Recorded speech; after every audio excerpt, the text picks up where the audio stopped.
Hi everyone, I'm Annie G and welcome to my channel where the scents are sweet and the reviews are spicy. It is my job to make sure that you are never overspending on anything, let alone perfume. So today I'm going to show you what I actually wear.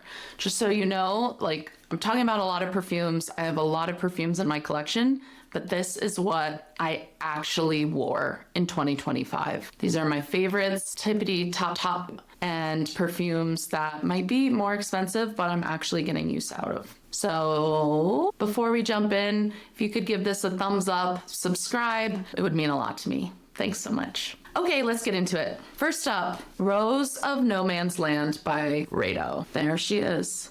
Beautiful, and you can see I wear the crap out of this guy. This is a cool girl rose fragrance. Okay, this is not your grandmother's rose. This is not an old lady rose. This is a beautiful, mature, modern, but cool, sophisticated rose. I wear this to work all the time. It makes me feel really polished, put together. It is so yummy. It is not a revolutionary DNA, but it is done so well. The notes open with Turkish rose and pink pepper. I think it's that pink pepper that I really like. Gives it this cool, spicy opening. Middle notes, more Turkish red rose and raspberry bloom. So not the raspberry fruit, but the blossom. So it's gently tart, floral. And then at the base, you have papyrus and amber. So slightly smoky and resinous underneath with the pink pepper and the rose. It is just so well done. It makes me feel so elegant. I spray her down and it lasts.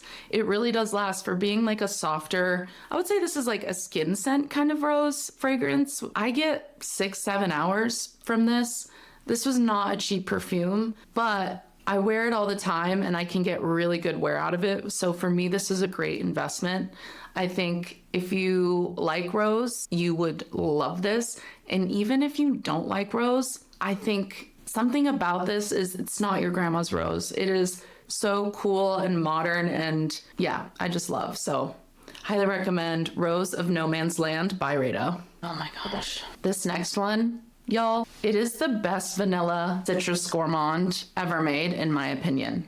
This is Annabelle's Birthday Cake by Marissa Zappis. Okay, I have the old bottle. She recently put these all in new cute bottles with a little black bow, but this is the original one, which I still love. And look how dark and yummy my juice is. Oh my gosh. It blows me away how good this is. It is so chic and elegant and sophisticated. Oh my God, it sends me to a different planet. It's so delicious and I love it so much that it literally transports me when I wear it. Top notes, latex balloon, which is crazy because you get it. You get that latex, I'm at a birthday party and there's cake and balloon smell. Sugar, heliotrope, lemon, powdery, sweet, bright, a little something weird going on with the latex. So cool. Middle notes, whipped cream, cupcake, more sugar, rose petals, tuberose. Now that's interesting because I hate tuberose. However, this tuberose is not super bubblegummy. It's not super heady or stinky. It just adds to maybe the little bit of bubblegum kind of adds to the cupcakiness of it, but it's delicious. And then at the base, you have honeycomb, cacao pod, and tonka bean. So at the base, it drives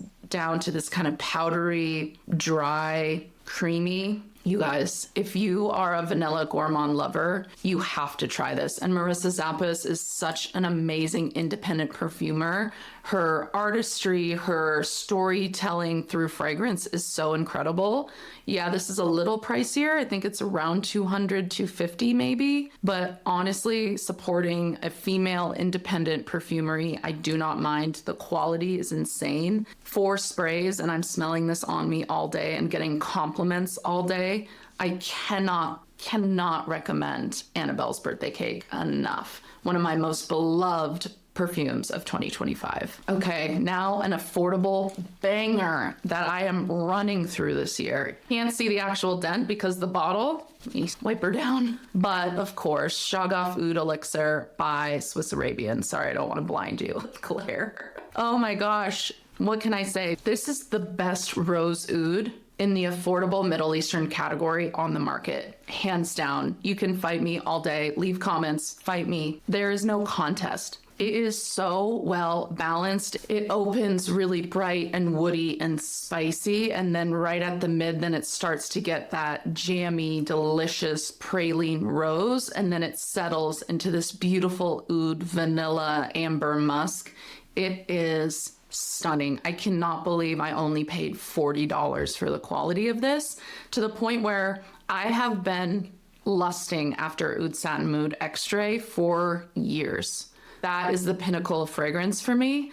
And the minute I got this, that left the building. That desire left the building because I'm so satisfied by how sweet and yummy and jammy and oudy and cool and dark and sexy, but still yummy this fragrance is, that I'm like, why would I spend $400 when I could just spend $40? Truly incredible. One of my most worn, affordable fragrances. I've only had it for 3 months and I'm almost like to here, like running through this stuff. It is so good. Banger. Oud Elixir by Swiss Arabian. Okay, now this one has very sentimental value. This was my wedding perfume. This is Eau Rose Eau de Parfum by Diptyque. Beautiful, gorgeous bottle.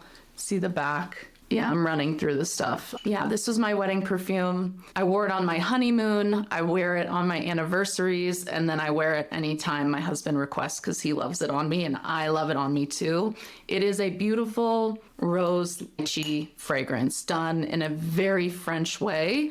It's not giving Delina. It's much more woody and frankly interesting, in my opinion, than Delina. It's juicy and bright, but still musky and alluring and sensual. Let's look at the notes. Yeah, top notes opens with just this tart lychee. Middle notes, damask rose, grass rose, rose water. So 3 layers of rose, and then chamomile and artichoke. I don't know what the artichoke note is about. I think it just adds a subtle earthiness, like this slight vegetal quality that kind of goes with the rose, like that juicy, watery rose. I think the artichoke kind of adds to that, yeah, juicy green quality. And then base, you have musk and woody notes. So in its composition, very simple, but done so well. And am I in focus? I can't tell, but done so well. Love this perfume. I don't care how much it costs because it's a special perfume to me.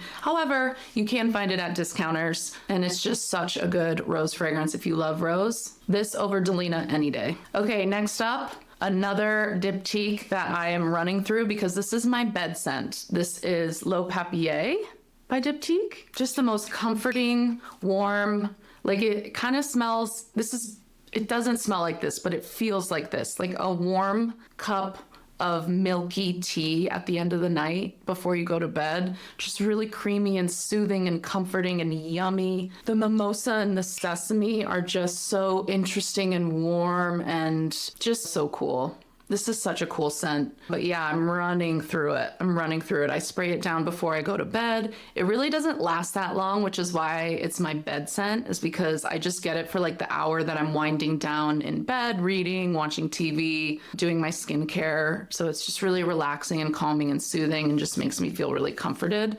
I love this. I will always have this in my collection. It is a perfect skin scent. Le Papier by Diptyque.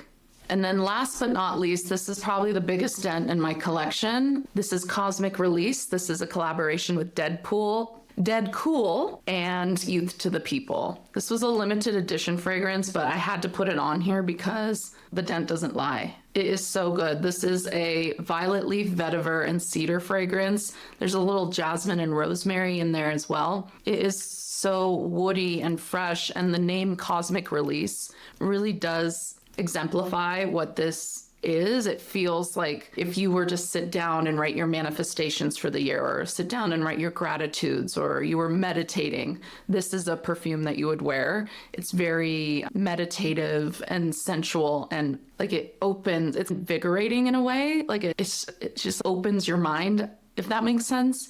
It is so beautiful and so easy to wear in any situation. And I just spray myself down and get tons of compliments. If you can still find Cosmic Release, dead cool, used to the people, I highly recommend. I'm going to do my best to find a new bottle because I never want to be without this. Okay, everyone, thank you so much. These were my most worn, biggest dents of the year, perfumes I'm actually wearing on a daily basis.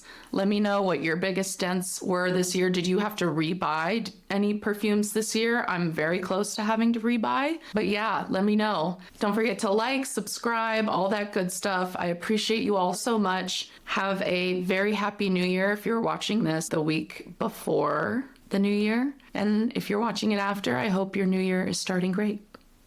Okay, thank you so much. Bye.